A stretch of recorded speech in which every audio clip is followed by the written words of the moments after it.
সুপ্রিয় দর্শক, আমরা এখন কল্যাণপুর খালপাড়ার মধ্য দিয়ে প্রবেশ করতেছি। শুরুতেই কল্যাণপুর জামে মসজিদ এবং ঈদগাহ ময়দান। এখানে একটি ঐতিহ্যবাহী স্থান, অনেক বাঁশের ঝাড় আছে না? এবং এখানে অনেক বাঁশের ঝাড় রয়েছে, এবং এখানে আমার মায়ের নানি বাড়ি এইটাই, ঠিক আছে। এবং সামনেই পড়বে একটা ব্রিজ, এবং এটাই সেই খালপাড়া, সেই ব্রিজ। একেবারে গ্রাম্য রাস্তা, একদম গ্রাম্য রাস্তা, খুবই নিরিবিলি এটা কি পরিবেশ। যাওয়ার কথা বলতেছো? হ্যাঁ, এই যে বামে আমরা এই পাশে এই কিন্তু আমার ব্রিজের পর কখনো উঠবো, যাওয়া হয়নি। এবং এই ডান পাশ দিয়ে যে রাস্তাটি চলে গিয়েছে এটা সরাসরি আমতল গিয়েছে, এবং এই বাম পাশে যেই মেঠো পথটা চলে গিয়েছে এই রাস্তার লাস্ট মাথায় আমরা পাবো বিশিষ্ট প্রকৌশলী এবং ব্যবসায়ী জনাব খন্দকার আলী আজম বাবলার বাড়ি। আমাদের উদ্দেশ্য সেখানেই যাওয়া, এবং সেই অনুযায়ী আমরা আগাচ্ছি। আপনারা দেখতে পাচ্ছেন রাস্তার দুই পাশে গ্রাম্য পরিবেশে যে নিবিড় ছায়া ঘেরা যে পরিবেশ, একই সাথে দুই পাশে সুন্দর সুন্দর বাড়ি, এবং পাশ দিয়েই কিন্তু খাল প্রবাহিত হয়ে গিয়েছে। আমরা ডানে বামে যাই দেখি দিগন্ত বিস্তৃত মাঠ, খুবই সুন্দর একটি পরিবেশ। এটা আমরা কল্যাণপুর মাঠের ভিতরে এই মুহূর্তে অবস্থান করছি, এবং আর কিছুক্ষণ পরেই আমরা এই কল্যাণপুর মাঠ পার হয়ে আমতল থেকে সাসিলাপুর যেই মহাসড়ক রয়েছে সেই মহাসড়কের কেন্দ্রবিন্দুতে মিলিত হব, এবং সেই কেন্দ্রস্থলেই আমরা সেই জনাব আলী আজম বাবলার বাড়ির লোকেশন পাবো। অবারিত মাঠ এবং কত সুন্দর।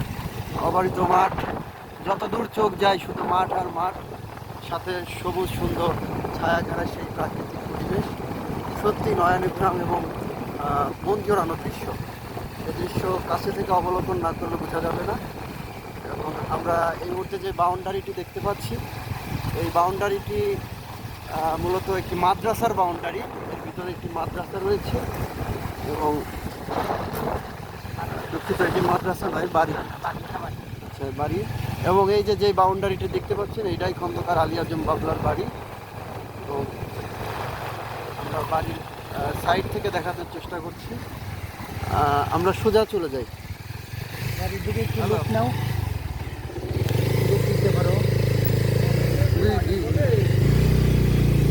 আমরা বাড়িটির প্রধান ফটকটি দেখানোর চেষ্টা করছি।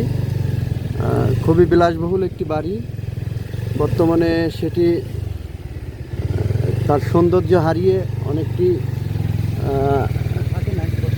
বর্তমানে কেউ না থাকার কারণে বাড়িটির যেই আগের অবলোকনকারী দৃশ্য ছিল সেটি নাই। এখানে একটি মসজিদ রয়েছে, এটা হচ্ছে কচুয়া জামে মসজিদ, সরি তারাউজিয়াল জামে মসজিদ। এবং আমরা এই মুহূর্তে তারাউজিয়ালের দিকে চলে যাচ্ছি। এই গ্রামের ভিতরে রাস্তায় ডান পাশ দিয়ে মুন্সিপাড়া চলে গিয়েছে, এবং বাম পাশ দিয়ে আমরা যাবো। না না, মতিন সাহেবের বাড়ির মধ্যে বেরিয়ে যাই, ও পিছন দিয়ে সনাতন দিয়ে বেরিয়ে যাবো। ওই জায়গায় ওই বেরিয়ে যাবো না, একবারে নোয়াটা চলে যাবো না, একদম পাকা রাস্তা, ভালো ওই দিক তো দেখানো হয়ে গেছে। মোটরসাইকেলের সাউন্ডের কারণে এই ভয়েস ভালো হয়ে গেছে। ঈদ উল ফিতর, সরি, এরপর এরপর ঈদগাহ ময়দান আমরা দেখানোর চেষ্টা করছি।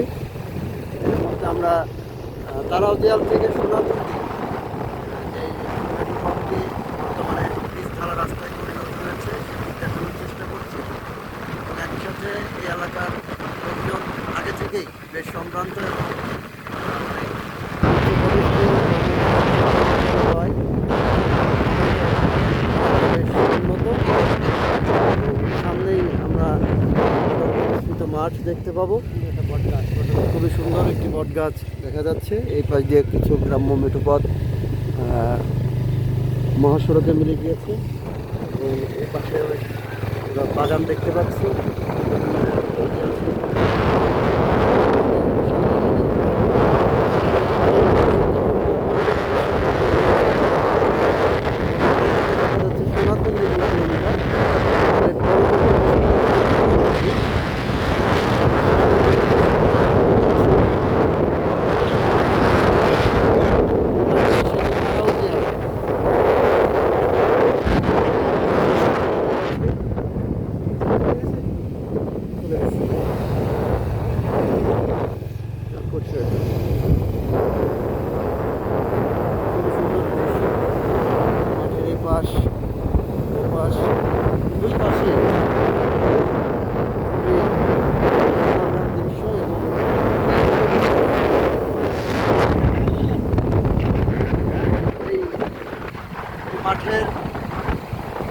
সীমানায় লোহাটা যে গ্রাম, সেই লোহাটা মাটির সাথে এই তারাজিয়াল মাঠ একত্রিত হয়েছে।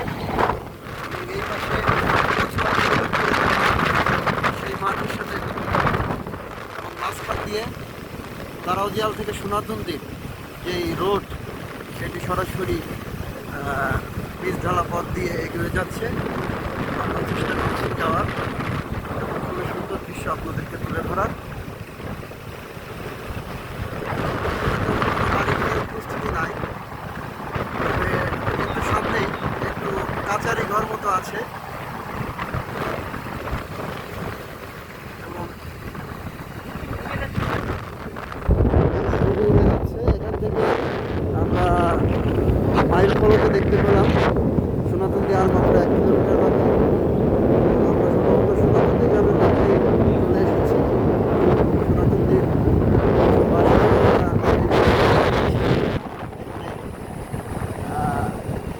ছোটো ছোটো কিছু বাঘ রয়েছে। এই বাঘগুলো গ্রামের সৌন্দর্য। একই সাথে এখানে একটি ঈদগাহ রয়েছে, সোনাতন্দি মাঠপাড়া ঈদগাহ ময়দান। এবং এই ঈদগাহ ময়দান দিয়ে সেই যে হ্যাঁ, খুবই সুন্দর বুনো কোয়েল পাখি ওগুলো মাঠেই হয়। এই পাশে ওই পাশে খুবই সুন্দর। এবং দ্বিতীয় লোক তারা কিন্তু এই মাঠে ছায়া ঘেরা পরিবেশের জন্য এবং একটি তেঁতুল গাছ দেখতে পাচ্ছি। তেঁতুল গাছের এই মোড়টা পার হওয়ার পরে আর 500 মিটার মতো রয়েছে।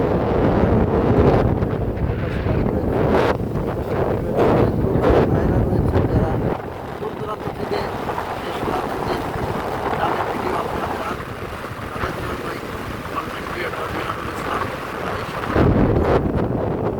এখানে একটি বাঘ রয়েছে। এখান থেকে আমরা পুরোপুরি সোনাতন্দি গ্রামের মধ্যে ঘুরছি।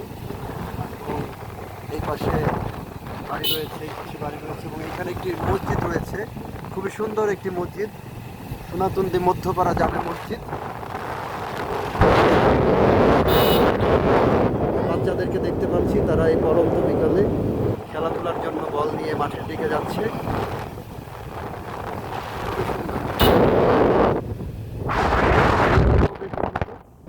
এবং আমরা এই মুহূর্তে ডান দিকে চলে যাব, বাম দিকে আমরা সোনাতন্দি বাজারের দিকে যে রোড সেটি চলে গিয়েছে।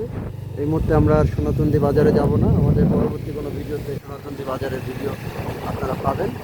এই মুহূর্তে আমরা চেষ্টা করছি সোনাতন্দি থেকে শব্দলপুর গ্রামে যে বৃক্ষালা রাস্তা, সেই রাস্তা থেকে যাইতে। এবং এর বাম পাশ দিয়েই বয়ে গিয়েছে আমাদের হানু নদী। সেই হানু নদী এখনও বেশ পানি রয়েছে। দুই পাড়িতেই বেশ মসজিদ রয়েছে, যে এখানে আরও একটি মসজিদ রয়েছে ঘাসের ওই পারে। সুন্দর সুন্দর বাড়িঘর রয়েছে এবং এই এলাকার মানুষজন বেশ শৌখিন এবং তাদের শৌখিনতার যে দৃষ্টান্ত তারা কিন্তু তাদের বাড়িঘরে দেখিয়েছে। এবং এই বাম পাশে মাত্র 50 মিটারের ওপারেই কিন্তু হানু নদী।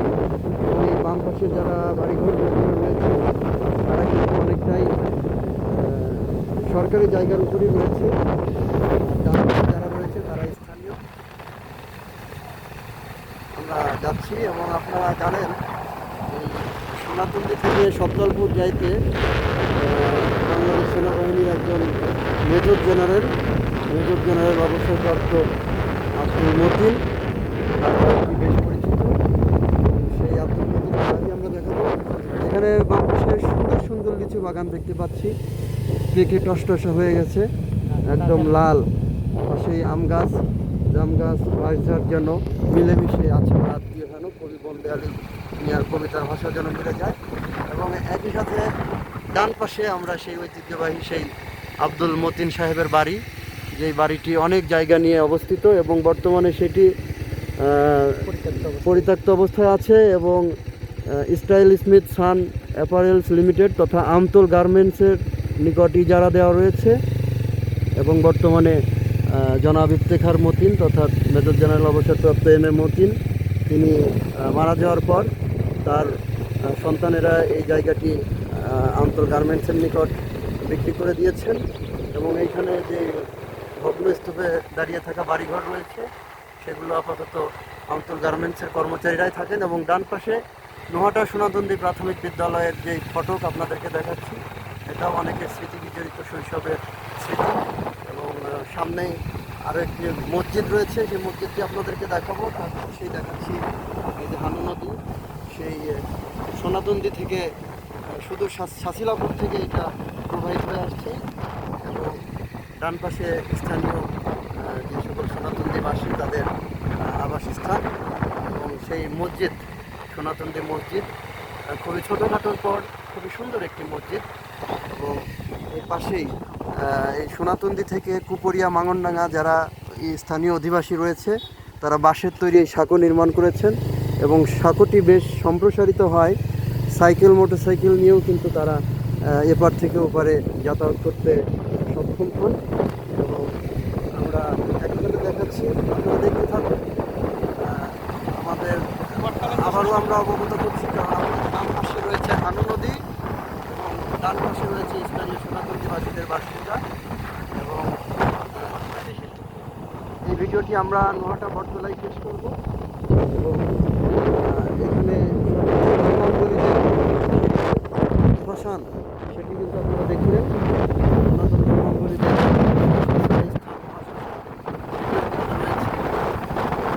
পাশে কাজ করা যাবে মসজিদের রাস্তা চলে গিয়েছে। এবং এই রাস্তা ধরে কিন্তু আমতল যে কেউ যাইতে পারবেন। একই সাথে আমাদের শেষ ডেস্টিনেশন নোহাটা সেই বটতলা মোড়ে আমরা চলে এসেছি, ঐতিহ্যবাহী সেই বটতলা। এবং এখানে একটি ছোট্ট মন্দির রয়েছে, এই মন্দিরটি দেখানোর চেষ্টা করছি। এবং এই পাশে চলে গিয়েছে পালপাড়ার রাস্তা, এই পাশে সরাসরি সবদালপুর, এবং রাস্তার এই পাশে চলে গিয়েছে আমতলের রাস্তা। যাই হোক, ভিডিওটি ছিল এই পর্যন্তই। সকলেই ভালো থাকবেন। পরবর্তী ভিডিওর আমন্ত্রণ জানিয়ে এখানেই শেষ করছি।